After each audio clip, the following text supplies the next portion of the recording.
সকাল বলবো না, একটু বেলা হয়ে গেছে, এখন ঘড়িতে বাজে 11টা। তো আজকে একটু দেরি করেই ভিডিওটা চালু করলাম, আর দেরি করেই রান্নাটা বসিয়েছি। কেন বলো তো, আজকে দেখতেই পাবে ভিডিওটা, মানে পুরোটা দেখো, দেখতে পাবে কেন।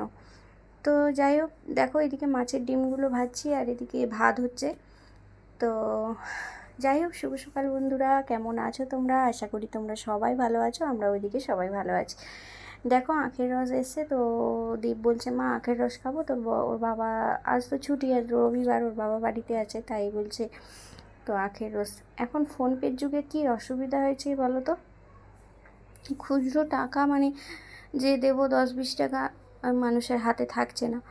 তো যারই হাতে হোক, যিনি বিক্রি করছে ওনার কাছেও থাকছে না, যে মানে নিচ্ছে জিনিস তার কাছেও থাকছে না, এই হচ্ছে কথা। তো খুচরোর জন্য বলছে, ওর বাবা বলছে টাকা আছে খুচরো টাকা, আমি বলছি না ফোনপে করে দাও। তো লোকটা বলছে আমার তো ফোনপে নেই। তো সেই নিয়েই কথা হচ্ছিলো। তো উপরে কাকাও বলছে তো আমাদেরকেই দিয়ে যাও, একবারে অনেকটা টাকা হয়ে যাবে, 100 টাকার মতো, তখন দেওয়া যাবে। 10-20 টাকা হলে খুচরোটা নেই, কারণ আমার কাছেও ছিল না, বাবার কাছেও ছিল না। এই হচ্ছে একটা বড় সমস্যা। এদিকে দেখো, ওর বাবার আজকে ছুটি বলে অনেক কাজ করিয়ে নিলাম আমি। কি হয়েছে বলো তো, ওই ঘরের পাখাটা ভীষণই নোংরা হয়েছিল, ওই পাখাটা পরিষ্কার করতে বসিয়ে দিলাম। পাখা কেন, দুটো ঘরই আজকে পরিষ্কার করতে দিলাম ওর বাবাকে। বলছি আমি এইদিকে সবগুলো করছি, রান্নাবাড়ি করছি, তো তুমি এইদিকের কাজগুলো আজকে করো। তো বিছানাপত্র যাই বলো সব কিছু উপরে দিয়ে এসেছে, রোদ্দুরটাও ভীষণ বেরিয়েছে। দেখো এই ঘরের অবস্থা দেখো, ভীষণই খারাপ। এই পাখাটাও পরিষ্কার করবে, বিছানাপত্র গুছাবো। তো যাই হোক, এই ঘরটা ভীষণ অবস্থা খারাপ, একে ঠিক করে তারপরে ওই ঘরটাকে ঠিক করব। এইগুলো ওই ঘরের সব দেখেছো তো, গদি, লেপ, পালিশ সব কিছু দিয়ে গেছি। তো কাঁথাপত্র সব রোদের মধ্যে দিয়ে গেছি, ছাদের মধ্যে। তো এইগুলো একটু উল্টে দিতে আসলাম, এসে জামা কাপড়গুলো নিয়ে যাবো। এই যে সব কিছু একবার করে উল্টে দিলাম, যাতে গরমটা ভালো হয়। তো এই হচ্ছে ব্যাপার। যাই হোক, আজকে দুটো ঘরই পরিষ্কার করলাম মোটামুটি। তো ফাঁদটা ছিল, পাখা এইসব পরিষ্কার করলাম। তো করলাম বলতে ওর বাবা করে দিয়েছে, বাদ বাকি গুছানোর কাজটা আমার। কিভাবে কি গুছাবো, কোথায় কি রাখবো, সেগুলো আমার দায়িত্বে।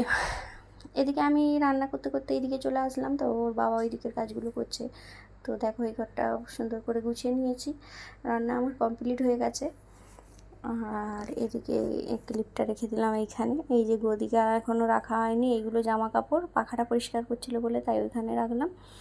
তো এই দেখো এই ঘরের অবস্থা দেখো, সমস্ত বিছানা আজকে দিয়ে এসেছি ছাদের মধ্যে। টিভির কাজটায় কত নোংরা হয়ে আছে, এদের বইয়ের আলমারিটায় কত নোংরা, আলমারির উপরটা, যাই হোক সব মিলিয়ে একদম ঘেটে যাই হোক চলো পরিষ্কার করে নিই। ছেলে মেয়েকে স্নান করিয়ে দিয়েছি, দিয়ে তারপরে বিছানাপত্র ওর বাবা এনে দিল। আনার কাজটা, দেওয়ার কাজটা দিয়ে এসেছে, আনার কাজটা ওর বাবা, কারণ আমি পারি না দোতলার ছাদ থেকে নিয়ে আসতে। তো নিয়ে এসে বিছানাটা আগে করে নিলাম ঠিক করে, তারপরে বাকি ঘরটা ভালো করে ক্লিন করে নেব। তো যাই হোক চলো রান্নাটা দেখিয়ে নিই। গরম গরম ভাত করেছি, আর আছে আজকে মুগের ডাল। তো কালকে মাংস খেয়েছিলাম, আজকে ভাবছিলাম মাছের ঝোল করবো, নাহলে ডাল করবো, যে কোনো একটা। তো মাছটা আর করিনি, ঝোল করে এই ডাল করলাম, মুগের ডাল, শাক ভাজা, মাছের ডিমের বড়া। আর এদিকে আছে সেই কচু ডাঁটাগুলো হয়, কচু ডাঁটার তরকারি, এটা উপর থেকে দিয়েছে কাকাবাবুদের। আর এটা আমাদের শুক্তো, শুক্তো যেমন হয় সজনে ডাঁটা, বড়ি, কলা, বেগুন দিয়ে। আর আছে মাছ ভাজা ছেলে মেয়ের জন্য। এই দেখো ঘরটা সুন্দর করে পরিষ্কার করে দিয়েছে, দেখো আলমারির কাছে পরিষ্কার হয়েছে, বইয়ের ওদের আলমারির কাছে পরিষ্কার হয়েছে, মোটামুটি সুন্দর করে গুছিয়ে দিয়ে এসি চালিয়ে দিয়েছি, ব্যাস। ছেলেমেয়েরা ওই ঘরে আছে, এখনও আসেনি, এই যে এই ঘরে আছে। তো যাই হোক, আমার এই ছোট্ট ভিডিওটা তোমাদের কেমন লাগলো তোমরা অবশ্যই জানিও, লাইক কমেন্ট চ্যানেল সাবস্ক্রাইব করে দিও। আর যারা ফেসবুক পেজ থেকে দেখছো তারা একটা করে ফলো করে দিও।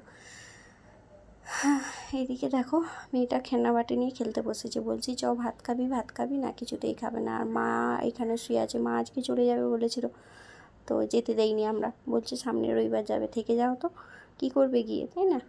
সেই জন্য মা রয়ে গেছে, বলছে না আমি চলে যাবো চলে যাবো। এই যে মেয়ে টাটা করছে, চলো যাই হোক, টাটা বাই বাই, সবাই ভালো থেকো সুস্থ থেকো।